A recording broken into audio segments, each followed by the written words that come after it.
So I got to check out the film A Nice Indian Boy. This stars Karan Soni, Jonathan Groff, Harish Patel, Soinita Mani, and Zarna Garg. The film is directed by Roshan, Sethi and happens to be based on the play.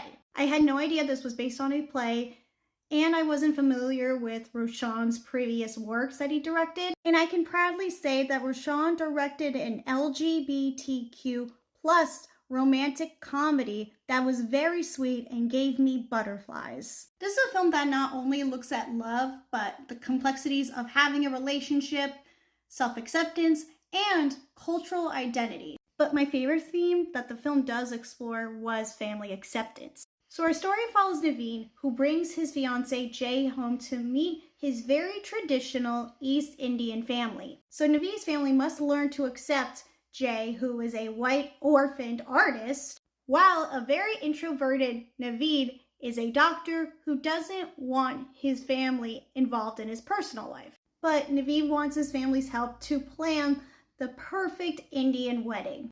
And this is a film told in chapters.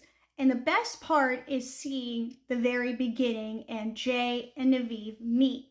These two have magnetic chemistry, and I loved seeing their romance blossom. I love seeing the dates that they go on, and I love seeing their relationship journey presented. And they bring a lot of heart and emotion to these characters. But interesting enough about Jonathan's character is that Jonathan, like I mentioned, was an orphan, was raised by an Indian family. And due to that, their characters are able to connect on some level. And everyone here is funny. I loved Naveen's family. I was also impressed with the performance of Sunita, who portrays the sister in the film. She's dealing with her own marriage issues. At the beginning of the film, we see her get married. She's dealing with her own conflicts, and I thought that blended it into the story very nicely. And this film just made me feel happy.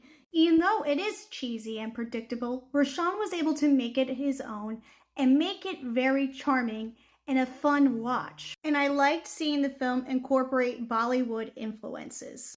Now, there was only one thing that prevented me from giving this an A rating. Since the film is told in chapters, the only chapter that I had a difficult time getting through was chapter 5. It's not as interesting and just a tad messy. But the film was able to make up for that since our story does conclude on a nice lighthearted note that I did enjoy seeing. A Nice Indian Boy is a film I can definitely recommend for a modern queer romance. Definitely give this film a watch. I'm going to give the film this grade right here. Let me know if you're going to check out A Nice Indian Boy.